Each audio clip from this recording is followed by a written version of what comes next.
Yo, halo sabreker, apa kabar kalian semua? Balik lagi sama Bang Kim tentunya di channel Kaum Review. Kali ini Bang Kim akan ngelanjutin alur cerita manhwa yang berjudul Reinkarnasi Pembunuh Terhebat part ke-9. Buat kalian semua yang belum nonton part sebelumnya, Bang Kim saranin buat nonton terlebih dahulu supaya kalian gak ketinggalan alur ceritanya. Juga buat kalian semua yang belum subrek, silahkan disubrek terlebih dahulu. Tinggalin like dan komentar kalian juga sebanyak-banyaknya. Oke lah, nggak usah lama-lama, kita langsung masuk ke dalam alur ceritanya. Di awal part kali ini kita diperlihatkan Rimmer yang sedang menjelaskan bahwa Martha adalah anak yang baik meskipun kelihatannya tidak seperti itu. Selain itu, Martha bertanya siapa yang menjadi kepala train kali ini. Ia juga berkata bahwa ia tak tahan dengan orang yang lemah daripada dirinya, apalagi memiliki jabatan yang lebih tinggi.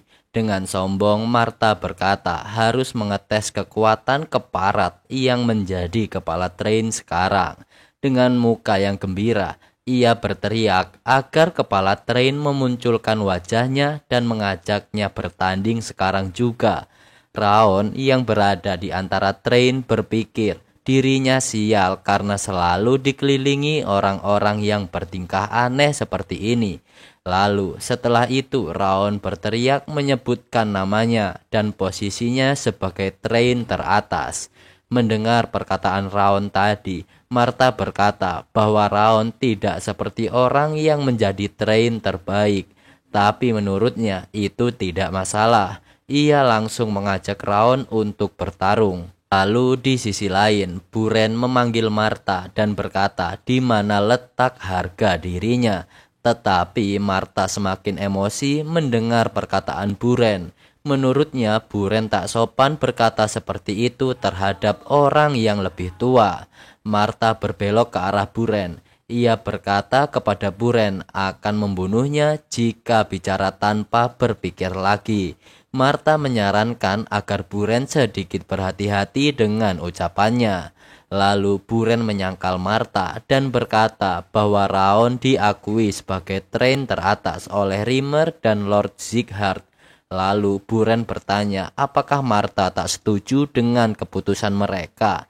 Mendengar perkataan Buren yang membuatnya terpojok, Martha berkata bahwa dirinya mengingat bagaimana Buren bertingkah pada saat pengumuman train terbaik.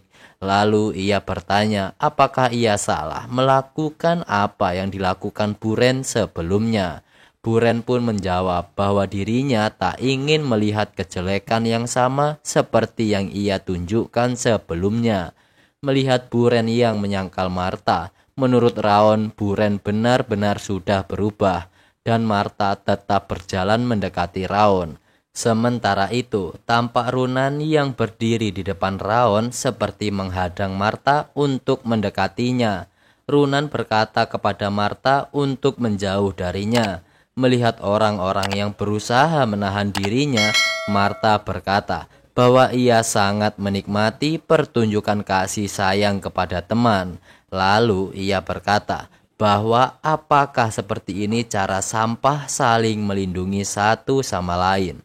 Lalu Martha berbalik meninggalkan Raon sambil berkata dirinya yang salah jika melanjutkan keributan ini. Dan ia berkata akan menjadi penjahatnya di sini. Dengan senyum jahat, Martha berkata bahwa ia benar-benar membenci pengecut yang bersembunyi di balik orang lain. Menurutnya itu lebih buruk dari orang yang angkuh. Dan bersamaan dengan itu, ia berbalik badan dan menyerang ke arah Raon. Buren dan Runan hanya terdiam melihat Martha menyerang Raon. Sementara itu, Raon dapat menghindar dari serangan Martha. Lalu Raon memanfaatkan celah untuk memukul Martha. Begitu juga dengan Martha, ia dapat menghindari serangan dari Raon setelah terkena satu pukulan. Martha pun terkejut melihat reaksi dari Raon. Martha semakin benci dan ingin menyerang. Namun di saat ingin menyerang, ia ditahan oleh Rimmer.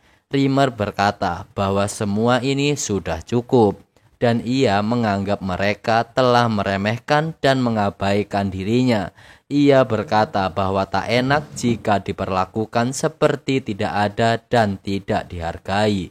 Rimmer berkata kepada Martha bahwa Raon tidak seperti Runan dan Buren yang sudah mempelajari aura. Ia juga berkata apakah Martha tidak merasa buruk jika menang dengan keadaan seperti ini. Tapi begitu Raon sudah mempelajari aura, maka Rimmer memperbolehkan mereka bertarung sebanyak yang mereka mau. Setelah mendengar ucapan Rimmer, Martha melepaskan tangannya dan berkata bahwa ia ingin berhenti. Setelah itu, Rimmer menyuruh Raon untuk kembali ke posisinya. Roh biru yang menyaksikan Raon diserang seperti tak terima karena telah membiarkan Martha pergi begitu saja.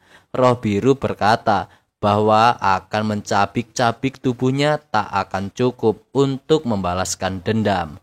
Lalu Raon berkata padanya, setidaknya ia berhasil memukul Martha. Mendengar perkataan Raon tersebut, menurut roh biru tak cukup dengan memukul saja. Raon harus memisahkan badan dan kepala Martha. Lalu Raon berkata bahwa ini bukanlah waktu yang tepat untuk itu. Menurutnya lebih baik bertarung di saat Raon menginginkan sesuatu dari Martha dan mempertaruhkan posisi train terbaik Raon sebagai taruhannya. Dan Raon berjanji akan memperlihatkan sesuatu yang keren saat bertarung dengannya nanti. Setelah itu, tampak keadaan di dalam ruangan camp pelatihan. Para train sedang melakukan posisi kuda-kuda. Rimmer menyuruh para train untuk beristirahat selama 10 menit. Tampak Buren yang sedang beristirahat. Ia merasa bahwa latihan kali ini terasa tak mudah. Lalu ia melihat Raon. Ia membandingkan dirinya dengan Raon yang sudah banyak berkembang meskipun baru 1 bulan sejak latihan dimulai. Menurut Buren, Raon akan mempelajari swordsmanship di saat yang bersamaan dengan dirinya. Dan menurut Raon, bukan hanya dirinya lah yang merasa tertekan dengan kemajuan Raon. Buren melihat Martha yang latihan begitu keras karena merasa cemas. Sementara itu Martha cemas ketika melihat Raon yang baru pertama kali mempelajari fist teknik dan bertambah kuat dengan cepat. Menurutnya tidak mungkin Raon mempelajari teknik-teknik tersebut sebelumnya seperti Runan dan Buren. Lagi pula tubuh Raon yang sedang tidak baik-baik saja tidak akan mungkin dapat berlatih dengan gigih setiap hari. Dari perbandingan itulah Martha merasa dirinya tak boleh tertinggal dari Raon. Martha yang dikenal sebagai pemburu selalu melampaui anggota keturunan langsung dan kolateral. Martha juga dikenal sebagai orang jenius dan selalu menjadi yang terbaik. Sekarang ia terlalu cemas dan tak bisa menutupi rasa cemasnya tersebut. Martha teringat sesuatu di malam hari. Ketika ia berjalan ditegur oleh seorang pelayan karena melihat Martha terlihat cemas. Sang pelayan berkata bahwa Raon telah menunjukkan talenta yang luar biasa. Dan menurut pelayan, Martha tidak akan mengalami kekalahan dengan Raon dikarenakan Raon memiliki kelemahan besar yang tak dapat diatasi olehnya. Sementara itu, Raon yang terus berlatih didekati oleh 2 train. Mereka berdua bertanya soal postur tubuh kepada Raon, tetapi mereka dihiraukan oleh Raon sehingga membuat mereka berdua berkata, bisakah Raon setidaknya menghadap ke mereka? Menurut mereka, keahlian pedang Raon sangat hebat. Tiba-tiba saja Martha datang menghampiri mereka. Ia juga berkata bahwa Raon hebat sambil bertepuk tangan. Martha berkata bahwa ia tak menyangka Raon dapat berlatih bersama dengan waktu yang singkat. Ia juga mengatakan bahwa Raon orang yang jenius karena mampu belajar dengan cepat. Tetapi setelah itu ia malah menghujat Raon Karena mana sensitif milik Raon yang rendah, semua itu akan sia-sia dan talenta Raon tak berguna menurutnya.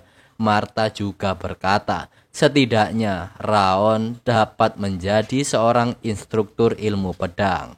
Orang-orang yang ada di dalam gedung pelatihan pun terdiam. Begitu juga dengan Rimmer. Ia hanya memperhatikan dan diam saja melihat Martha. Lalu Martha melihat ke belakang. Ia sudah menduga orang-orang akan hanya diam, tak ada yang menggubris dirinya. Sementara itu, Raon terus saja berlatih. Di sisi lain, sekarang Martha menganggap Raon bukanlah orang yang harus ia khawatirkan. Tak lama dari itu, ia dihampiri oleh Runan. Ia pun bertanya apakah Runan ada urusan dengannya. Runan hanya menyuruh Martha untuk pergi. Lalu Martha berkata apakah hanya itu yang ingin ia katakan kepadanya. Sekali lagi Runan berkata kepada Martha untuk segera pergi. Lalu dengan muka yang tersenyum Martha berkata ia akan segera pergi. Dan lagi pula dirinya harus menghadiri pelatihan khusus para keturunan langsung.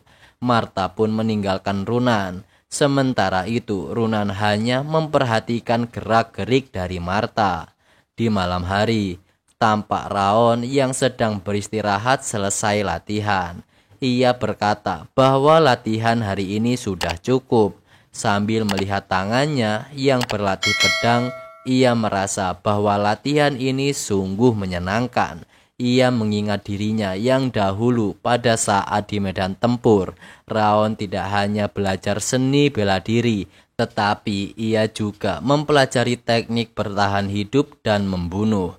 Ia sangat senang berlatih untuk memperkuat dirinya sendiri. Di saat duduk, Roh Biru berkata kepadanya bahwa ia tak menyangka kepada Raon karena diam saja pada saat dihina oleh Martha dan terus-terusan membicarakan dirinya. Raon hanya berkata bahwa ia tidak mendengar karena terlalu fokus pada saat latihan.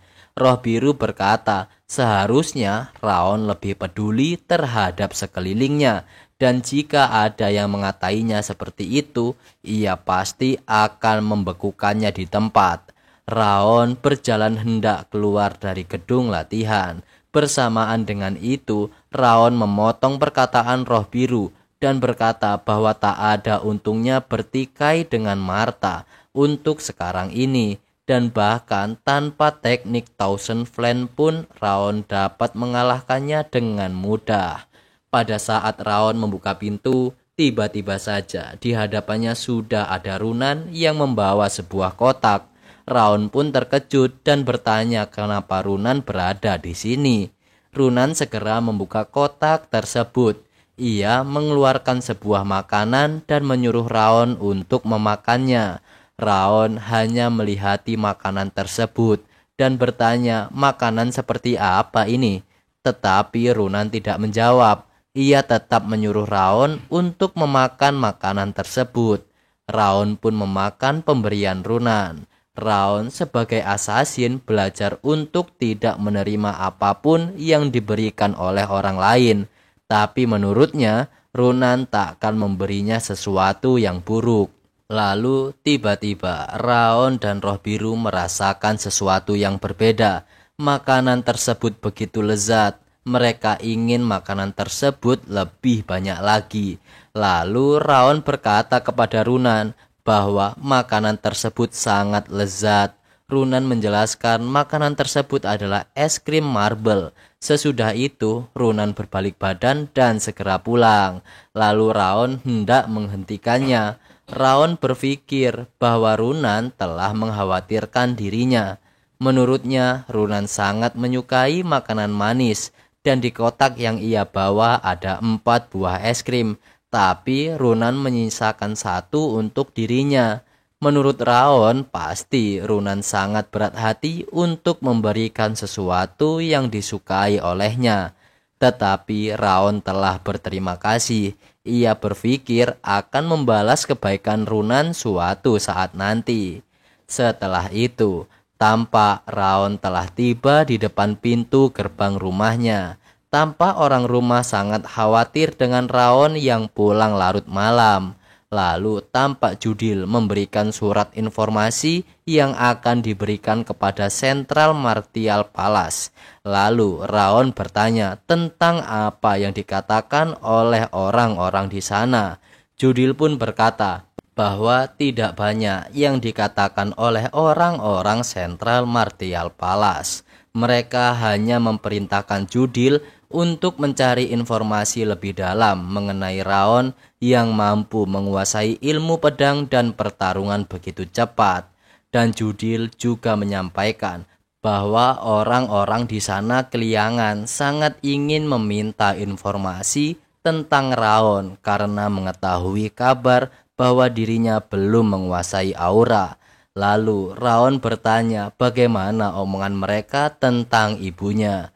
Judil juga menjawab ketertarikan mereka terhadap Sylvia juga sudah berkurang.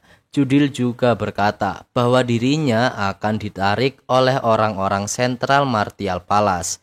Sementara itu, menurut Raon ini adalah kabar buruk jika Judil ditarik kembali ke Sentral Martial Palace. Karena untuk saat ini ia masih membutuhkan informasi dari Judil. Lalu Judil memanggil dan bertanya pada Raon. Ia bertanya apakah Raon dengan sengaja belum mempelajari aura. Raon menjawab Judil dengan tersenyum. Ia berkata bahwa dirinya juga tidak tahu. Raon pun kembali bertanya balik kepada Judil bagaimana menurutnya, apakah Raon dengan sengaja atau tidak dalam mempelajari aura. Lalu akhirnya part ke-9 pun sampai sini dulu nih sabrekar. Terima kasih buat kalian semua yang udah nonton video ini sampai selesai. Terima kasih juga buat kalian semua yang selalu dukung channel Kaum Review. Tungguin part selanjutnya yang akan kita rilis secepatnya. Terima kasih banyak. Sampai jumpa di part selanjutnya. See you and bye-bye.